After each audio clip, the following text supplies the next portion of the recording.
Tergantung pengalaman spiritualnya orang, seorang wali, seorang alim, atau seorang syekh. Jadi beda-beda nanti penafsirannya. Dan mungkin juga kita memahami apa yang maksud ini, syekh. Kenapa komentarnya seperti ini tentang ayat? Karena dia sifatnya subjektif, tergantung pengalaman spiritualnya.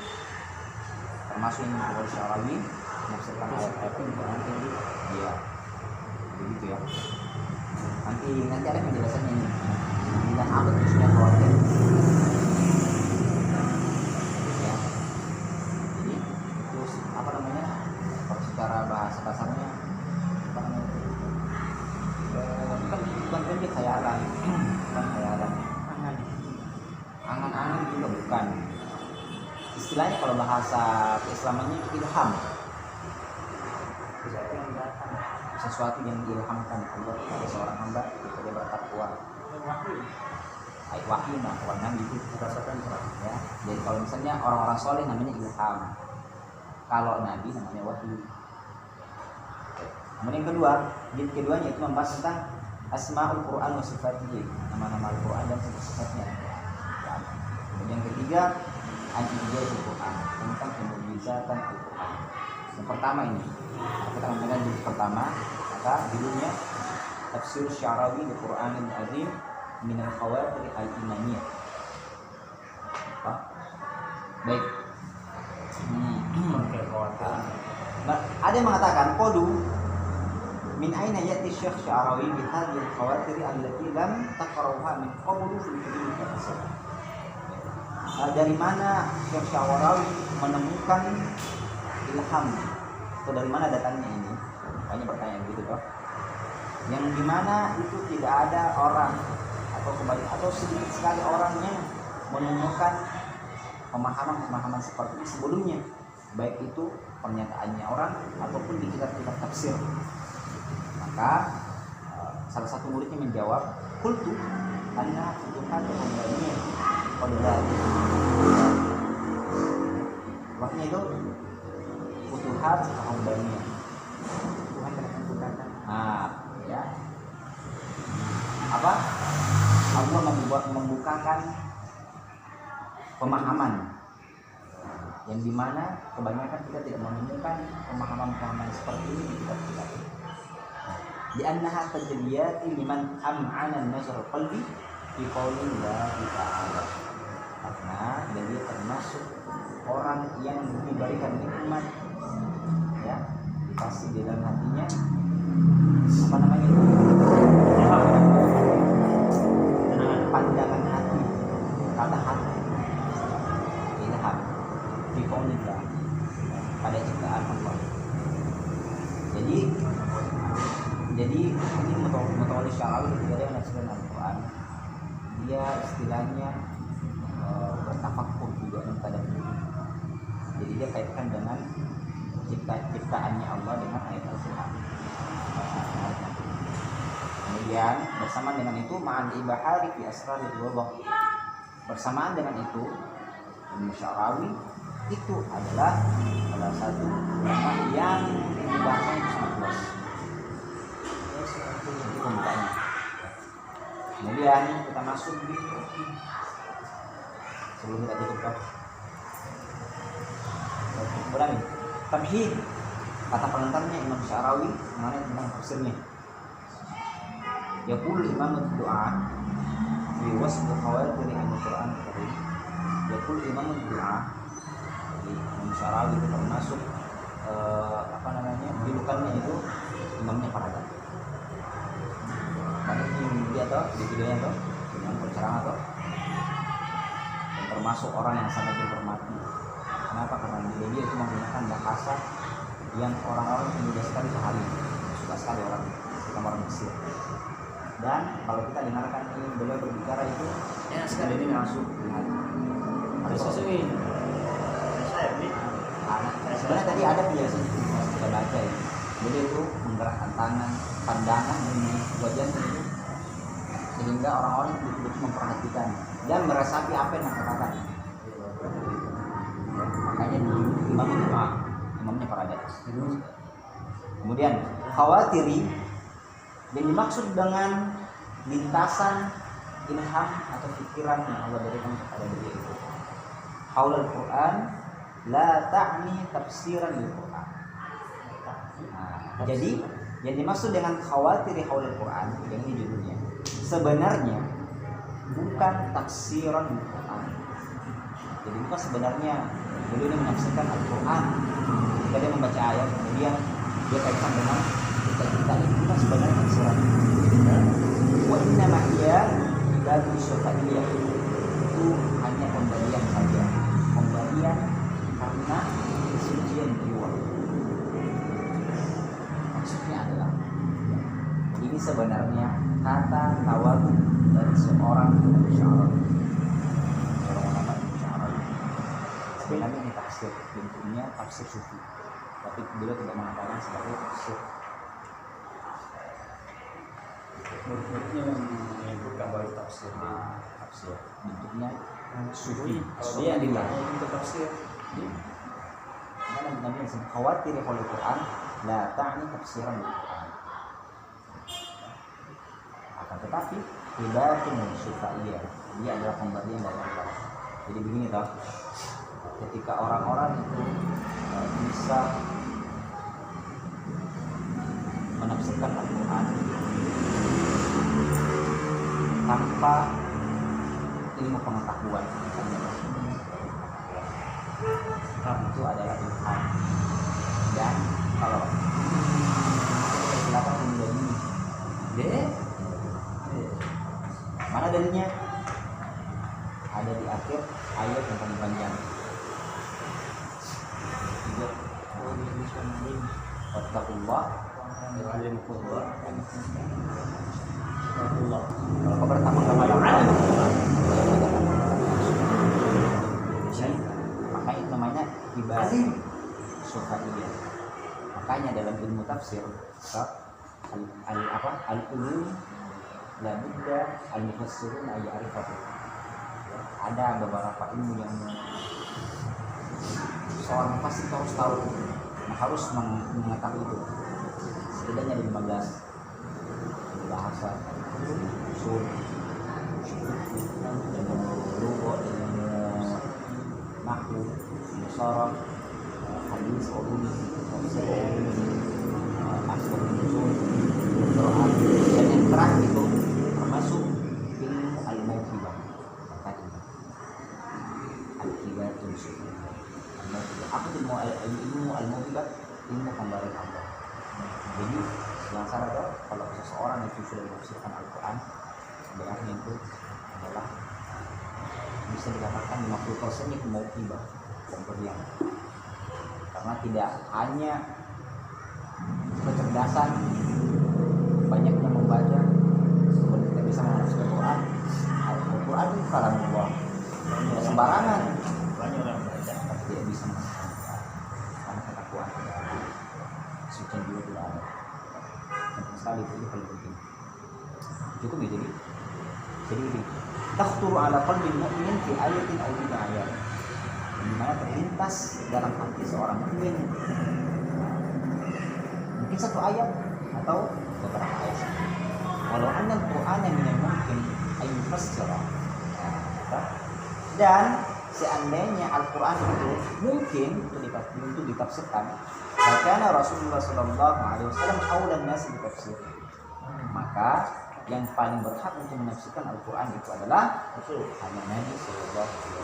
Tidak ada orang. Jadi kalau Nabi kan dosen kalau ini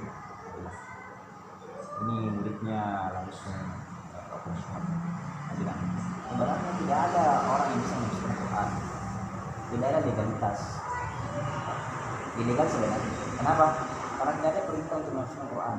Yang cuma hanya diberikan hak untuk menafsirkan Al-Quran itu cuma Nabi. Salah satu ayatnya, Inna anzalna 'alaika dzikra litubayyina lin-nas ma nuzila ilaihim. Jadi Nabi saja bisa menafsirkan Al-Quran. Tidak ada orang yang bisa menafsirkan Al-Quran. Kalau kita ini sebagai orang manusia biasa, bukan Nabi yang tidak termasuk dengan ayat itu toh, Berarti kita ini hanya sebatas mentadabburi saja, bukan menafsirkan, tadabburi saja. Sebenarnya hakikatnya seperti itu. Makanya yang bilang beliau, seandainya Quran itu bisa ditafsirkan, Nabi saya bisa menafsirkan. Saya tidak dan kalian tidak. Karena alaihi nazar. Kenapa? Karena Al-Quran itu hanya kepadanya Nabi itu. Wabihi infa'alah. Reaksinya Nabi itu dari Al-Quran. Maka memutuskan satu hal dari Al-Quran, walahu balik. Nabi juga menyampaikan yang disampaikan itu Al-Quran. Wabihi allama wa amalah. Dan dengannya Nabi itu beramal dan mengajarkan. Al-Quran itu mengajarkan, itu juga Nabi. Walahu sahharat rizat. Dan Nabi ketika mempertahankan rizatnya, maka Al-Quran yang disorotkan kepada sedikit ini. Kalau kita tutup ini. Walakin Rasulullah SAW iktafa ayyubayyina lin-nasi ala qadra hajatihim min al-ibadah. Dan sebenarnya begini. Ini menarik di sini. Jadi sebenarnya ada yang mengatakan, ada pertanyaan. Nabi itu apakah sudah menafsirkan Al-Quran semuanya atau belum? Ada yang mengatakan sebenarnya Nabi sudah menafsirkan Al-Quran. Ada yang mengatakan tidak, sebagai saja Nabi menafsirkan. Kenapa? Menafsirkan Al-Quran. Nah, di sini saya temukan jawabannya. Saya baru baca ini. Sebenarnya saya baca. Hah? Bukan kemarin. Nah, dari sini saya dapat ternyata banyak sekali nih. Nabi sebenarnya sudah menafsirkan semuanya. Dalam hal apa? Dalam hal ibadah yang dibutuhkan manusia. Paham? Jadi sebenarnya penafsirannya Nabi itu dalam Al-Quran sudah cukup nih untuk kita pakai dalam ibadah, itu saja. Jadi Al-Quran itu sebenarnya diturunkan hanya menjelaskan bagaimana cara beribadah dan bagaimana cara hidup. Harus itu. Tambah. Nah.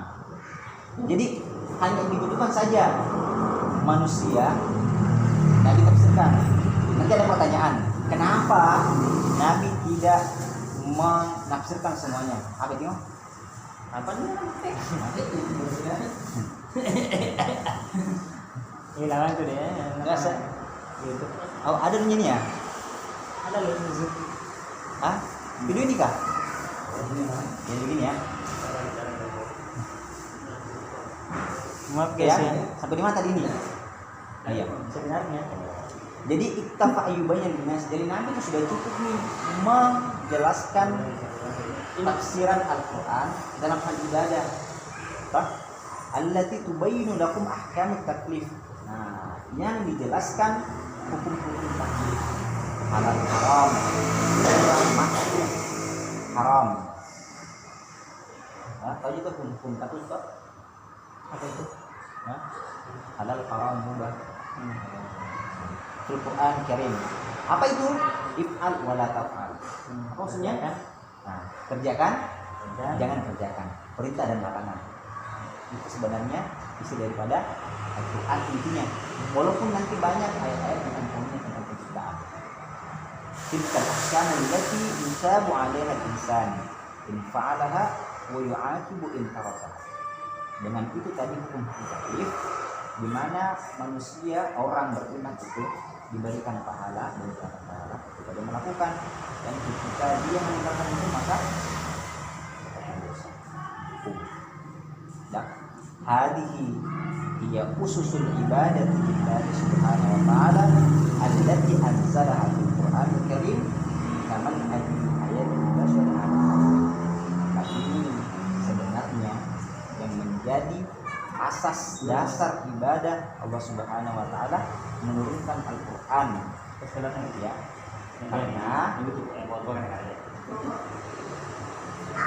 Karena apa namanya, asas ibadah tadi ini ya mengajarkan bagaimana cara hidup. Jadi betul-betul sejalan itu. Jadi kalau misalnya kita ingin hidup di dunia ingin dengan tentram, baik, teratur, maka kita menaati itu if'al wala taf'al, perintah dan larangan. Ya.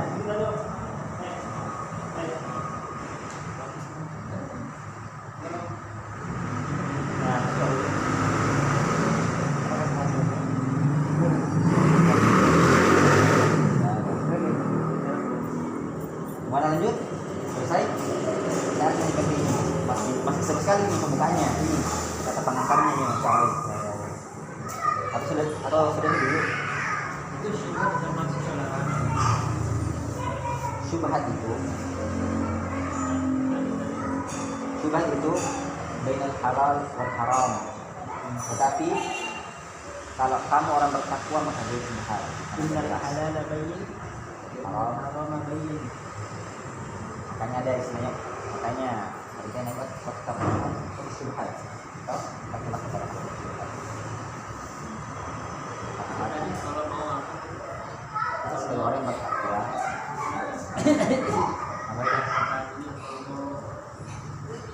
Atau di sini dulu ya? Hah? Kalau mau ini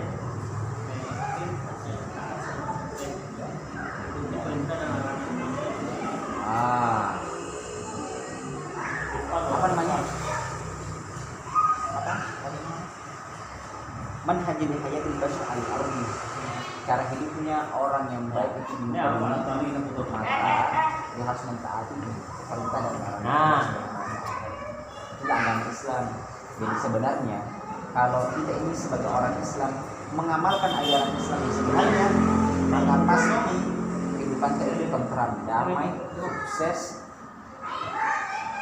Begitulah. Jauh dari hal-hal yang tidak disukai. Ya, teratur. sekarang Karena ada di sini ya. Ini. Amal asrarul mukhtalif fil Quran qaulul wujud. Adapun rahasia-rahasia ya di dalam Al-Qur'an yang berkaitan tentang penciptaan atau sesuatu yang ada. Apapun itu matahari, alam semesta, matahari, bulan dan sebagainya, lautan, bumi, gunung, apapun yang mulia itu ya. Faqad ittafa Rasulullah sallallahu alaihi wasallam bima 'alima minha. Jadi sebenarnya Nabi itu sudah mengetahui. Ya. Nabi sudah mengetahui itu semua. Tapi tidak dijelaskan dalam penafsiran.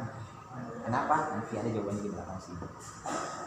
Di annaha bimiqyasil aqli fi hadzal waqti lam takun al-uqul tastati an tataqabbalaha. Dan ya tidak jadi ketika Al-Quran itu turun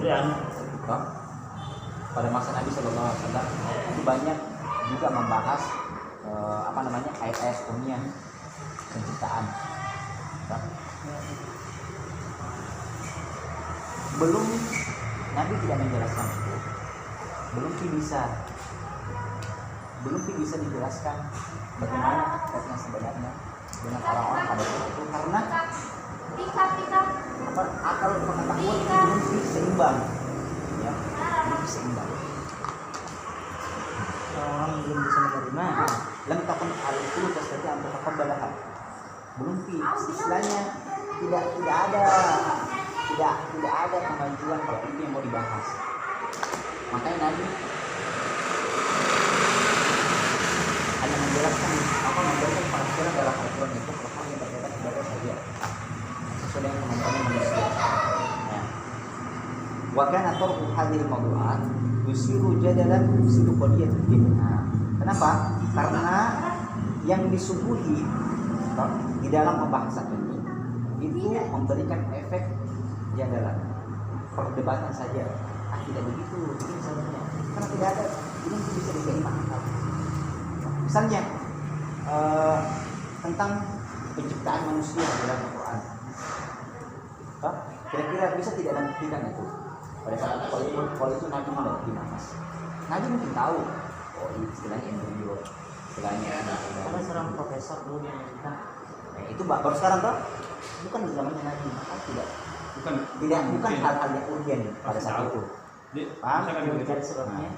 makanya sumbernya bisa merusak Mesir. merusak apa namanya aturan agama. Wayaj'alun nas yang sarifuna anfaqan dan menjadikan manusia pada saat itu menjauhi atau tidak lagi memperhatikan bagaimana memahami ya ibadah kepada Allah Subhanahu wa taala dan hanya sibuk tidak jadi berdiskusi berargumentasi adu argumentasi qaula qadaya dan yansiru fiha ila syai'in ya tentang sesuatu yang tidak ada apa namanya manfaat yang bisa kita ambil pada saat itu. Jadi nanti cocok. Wal Qur'anu lam ya'ti yu'allimun asrarul qalb. Jadi Al-Quran itu tidak datang atau tidak turun untuk mengajarkan kita rahasia-rahasia penciptaan. Kenapa ada bulan ini? Supaya itu tidak Al-Quran terulang. Kenapa diciptakan kenapa langit seperti itu? Kenapa air mencair seperti itu? Hanya Al-Quran yang diciptakan. Ya, seperti itu Al-Quran diturunkan. Berarti naja'ah ahkam taklif. Akan tetapi Al-Quran itu datang untuk menjelaskan hukum-hukum orang yang sudah taklif. Apa taklif? Menerima hukum. Itu maksudnya hukum itu. Ini tidak boleh ya. Ini boleh. Ini bisa. Oh, ini yang kalau melakukan bagus. Kalau melakukan ini, kalau meninggalkan ini bagus. Kalau melakukan ini tidak bagus. Kalau taklif wadihatan yang jelas. Wa asrarul wujudi yang bisa. Ya, hatta tataqaddamal hadarat. Kenapa seperti itu? Supaya apa namanya? Peradaban itu bisa berkembang maju. Dan sebenarnya ketika orang itu beribadah sebenarnya itu membantu mempercepat perkembangan teknologi. Sebenarnya kalau menurut Syekh beliau, wa istati'u fahmu wa ittasi'a fahmu dan memperluas pemahaman al-aqli al-basyari. Apa namanya? Akal manusia memperluas. Fayakshifu Allah Subhanahu wa ta'ala min asraril qawli ma yaj'aluna aktsara fahman bi aqwalil Qur'ani wa asrarul wujud. Jadi perlu kita pahami bahwa apa namanya?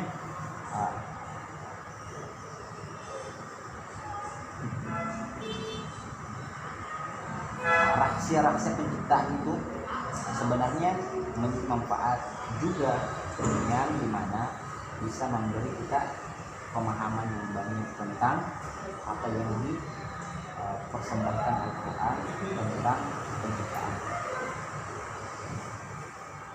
sebenarnya. Jadi tidak boleh juga Al-Quran juga harus menyinggung masalah penciptaan. Supaya kenapa manusia itu bisa berpikir dan memahami, oh Al-Quran bukan cuma ibadah kali bahas, tapi bagaimana dunia, bagaimana penciptaan ini, bagaimana itu. Fakullama taqaddama az-zamanu, dan setiap zaman itu berubah. Wa qasyafallahu lil-insani an sirri jadid bil qawli zahara ijazu. Ini apa namanya? Sini harus perhatikan. Dan setiap perkembangan zaman itu maju, maka Allah Subhanahu wa taala memperlihatkan kepada manusia tentang sirri jadid, yang baru. Filkau dengan penciptaan zahara ijaz Quran. Maka dengan bersamaan dengan itu bermunculan juga ternyata itu sebagai mukjizat. Kenapa? Sebelum mengetahui orang sekarang bahwa penciptaan manusia seperti ini, Al-Quran sudah menyebutkan. Paham sudah? Paham? Marajal bahrain. Jadi seandainya Nabi menjelaskan dengan terperinci tentang misalnya penciptaan manusia, maka sekarang ketika ditemukan, oh dia kan sudah dijelaskan mau adanya ini. Tapi ketika masih menjadi rahasia, bagaimana itu begini? Al-Quran bilang begini, tapi nggak ditahu dari mana. Ternyata baru sekarang ditemukan, oh Al-Quran begini bisa. Kan sudah disebutkan dari dulu kita tidak paham, baru sekarang. Makanya salah satu tanda kemuliaan Al-Quran itu ya bisa menyebutkan peristiwa yang akan terjadi dan tidak ada manusia yang tahu apa yang terjadi. Bisa mendapatkan salah satunya adalah surah Ar-Rahman. Ya, Bung. hancurnya. Apa? Para zaman Nabi tidak ada yang percaya. Tidak mungkin. Bukti dari Al-Quran ya. Udah. Bukti Hal-hal dari yang goib. bukti dari hadis. Kalau bukti dari hadis Konstantinopel. Hadis toh? Ya. Paham? Awalnya Al-Quran itu bisa. Kita karena Al-Quran Bisa menyebutkan hal-hal yang goib yang belum terjadi sebutkan Nabi biasa. Seharusnya Bukan manusia. Latuk tahan mengikuti di dunia. Marajal bahrain yaltaqiyan. Nah, wa qad takunu li anna Allah Subhanahu wa taala qad asyara ila hadhihi al-ayat al-kauniyah fil kitabil aziz. Karena Allah Subhanahu wa taala sudah memberikan isyarat dalam dalam Al-Qur'an tentang ayat kauniyah. Tentang itu ciptaan sesuatu yang ada itu. Sudah disebut dalam Al-Qur'an sebelum ditentukan sekarang. Wa qad takunu isyarat ila ayat wahidatin aw bil ayat. Dan terkadang disebutkan dalam satu ayat atau beberapa ayat. Walakin hadhil ayat atau ayat tu'tina ijazan. Tapi perlu kita pahami bahwa satu ayat atau beberapa ayat ini memberikan kepada kita bahwa pemahaman bahwa Al-Quran itu sebagai mukjizat. La yastati' al-ilmu ayyasul dari qat'i. Itu menjadi mukjizat. Kenapa bisa? Ya, karena ilmu pengetahuan itu tidak bisa menjelaskan secara perinci lagi.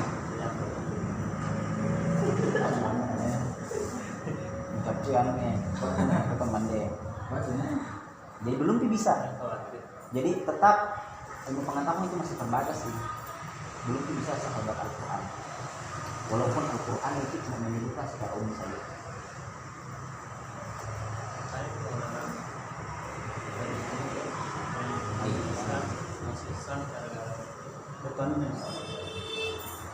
Itu tadi yang seorang profesor dari Amerika penelitian kebenaran penciptaan manusia. Dia menjelaskan data ulama Mesir. Bapak, Itu yang penelitian itu sudah ada memang di Quran. Baru bertemu. Oke. Jadi gimana baru kita mesti terjemah sini. Al-Quran Karim hamala ma'rufah tafsir mizan. Jadi Al-Quran itu sudah bersama memang mizatan dalam Al-Quran itu cuma tidak kita pahami. Dari apa? Dari segi bahasa. Jadi begini toh. Sebenarnya toh kita ini orang Islam sebenarnya rugi juga bodoh. Kenapa? Karena Al-Quran itu adalah mukjizat yang paling besar yang dimana sebenarnya kita sebagai orang Muslim harusnya berbangga dan harus juga sadar bahwa Al-Quran itu sangat istimewa, sangat luar biasa. Ilmu pengetahuan itu sudah ada sekali di dalam, cuma kita tidak tahu. Kenapa? Karena kita tidak menyadari bahwa Al-Quran itu bisa. Salah satunya kita tidak mau tahu, kita tidak mau mempelajari bahasanya. Seandainya kita cuma mau mempelajari saja bahasanya, jadi kita bahasanya saja, maka kita tidak akan pernah bosan membaca Al-Quran. Karena terkadang begini sekali tadi. Sama ini. Ternyata ini sebenarnya pertanyaan bukan dan tingkat daripada penulisan Al-Quran dalam bahasa ini adalah boleh. Begitu ya. Makanya Sama satunya. Makanya toh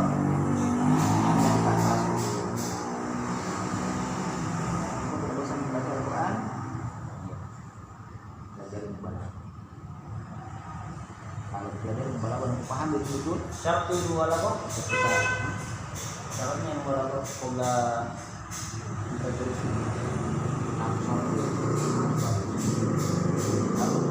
karena kenapa?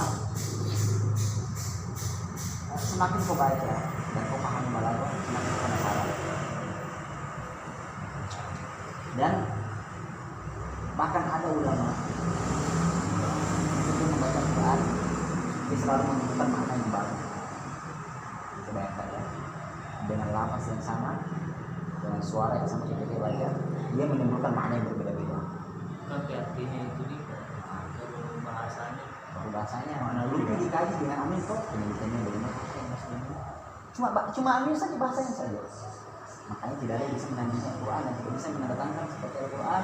Walaupun orang-orang Arab pada saat itu ahli balaghah juga, ahli bahasa, fasih juga dalam berbahasa, tidak bisa. Tidak bisa.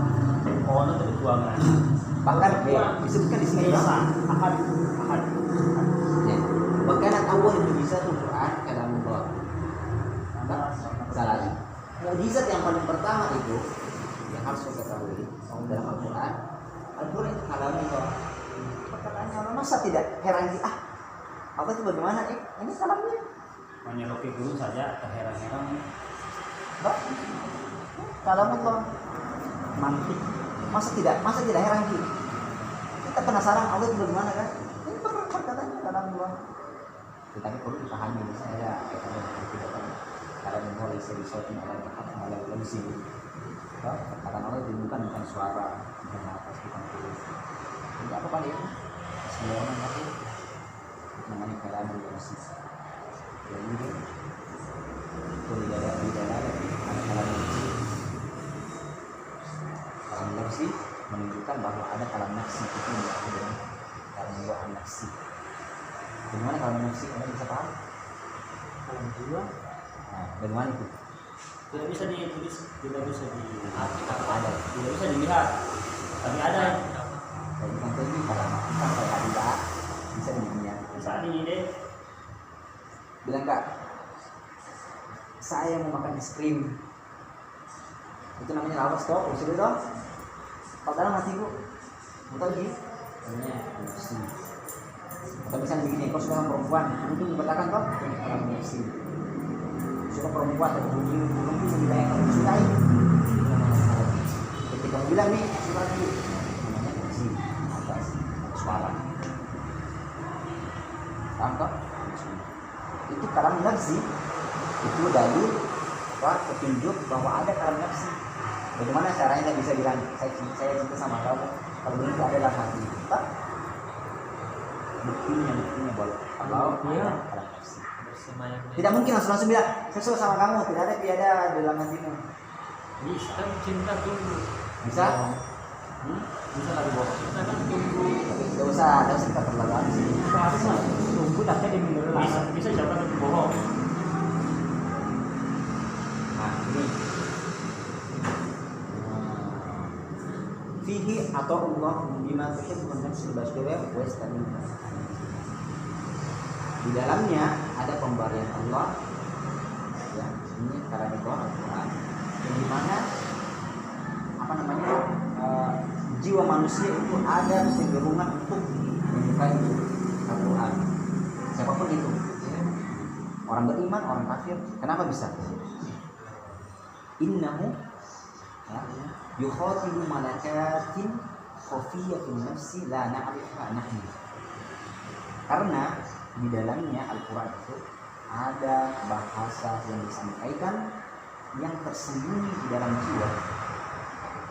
Dan itu ini kata-katanya Syarawi ini hasilnya itu penghayatannya fin nafsi dan jiwa la na'rifu nahnu. Kita tidak tahu sebagai manusia biasa dan tahu. Bisa ketika kita dengar Quran kita sukai. Ketika orang kafir kembali ada semacam itu orang kafir ada rasa cuma dia tidak tahu merasakan kenapa bisa dari segi kenal saya terlalu dan ahli mana walakinna ya'rifu Allah subhanahu wa ta'ala khaliqul insan wa huwa a'lam. Akan tetapi yang tahu itu cuma Allah saja.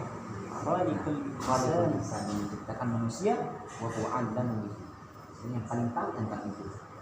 Jadi kita tidak tahu sebenarnya apa yang ada dalam diri kita ini. Ranta, jiwa, tidak tahu. Allah saja yang tahu. Karena manusia yang paling tahu tentang manusia. Jadi ini toh, kalau pencabulannya ini perkataannya yang sekarang. Sebenarnya kita perlu berdoa.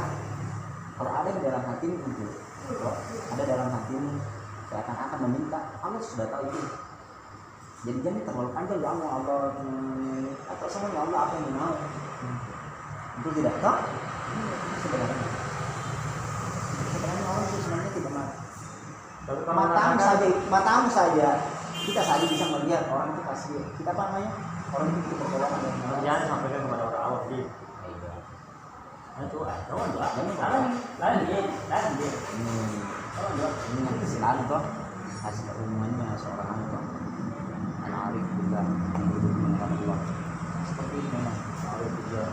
Hadhil malakatu tanfa'una hina tasma'ul Qur'an.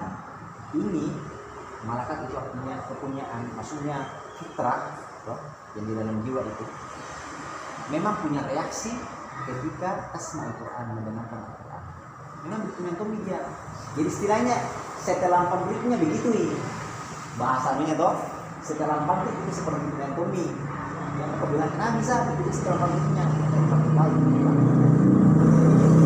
Mata di wajah dukul iman bilaiha. Nah, artinya itu akan menerima dan akan masuk keimanan di dalam hatinya ketika mendengarkan Al-Qur'an. ولقد تنبه الكفار إلى تأثير القرآن الكريم في النفس البشرية تأثيرا لا يستطيع أن يفسر أحد. Orang kafir itu dalam mendengar Al-Quran ada rasa bawa taksiran perubahan itu, rasa itu dia tidak bisa tidak ada yang bisa merasakan rasa seperti apa itu. Dia tidak tahu kenapa ini. Saya tertarik dengan itu. Bahkan kalau baca di sana lagi pembesar Kafir Quraisy itu ketika mendengarkan Al-Quran ada notis di. Nah, bahkan sujud ketika Nabi yang mendengar baca surah An-Najm. Nah, bahkan siapa namanya? Abu Jahal ya? Abu Jahal, Abu Sufyan, Wahid pergi mengendap-endap pergi dari sampai 3 malam ada keturunan. Bohong itu orang kafir tidak terkafir. Karena setengah pabriknya seperti itu ya. Aneh. Kali. pabrik itu maksudnya dari namanya deh. Walakinna yajibu memikat an-nafs. Jadi ada jadi nafsunya itu dan jiwanya itu memikat elektorik iman untuk supaya dia beriman. Jadi apa namanya? Terpesonanya mereka itu dengan Al-Quran sebenarnya itu ajakan untuk beriman sebenarnya. Iya, cuma mereka tidak mau sombongan kok. Kesombongan itu bisa menutup jalan. Ketika orang kafir mendengar Quran, dia terpesona. Sebenarnya itu ajakan keimanan itu sebenarnya. Cuma dia tidak sadari. Wa yudkhilu ar-rahmatu fil qulub. Nah, dari awal ketika dia beriman, ketika disambut untuk keimanan, ketertarikannya dengan Al-Quran, maka nanti masuk kasih sayang dalam ini. Makanya al-Islam rahmatan lil alamin. Karena ada kasih sayang. Itu ada biasa kan. Kenapa enggak sholat?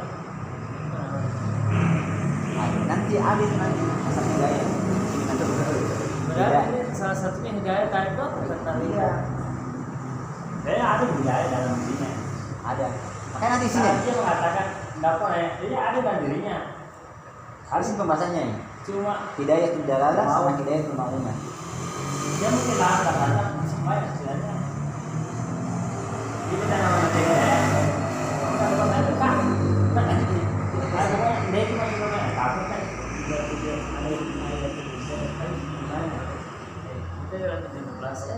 Nah, Maksudnya saking yang paling ini tidak dirasa itu tuh itu mana kalau aja. Betul kan? baru di kedimanya ini masih di pembahasan. Pokoknya Hah? sampai atas Berada ini Pak. Bisa dibahas yang dijelas dibaca dulu. Itu setidaknya 3 hari dibaca dengan dibaca belum dibaca. Ini waktu ya. Di sini menjelaskan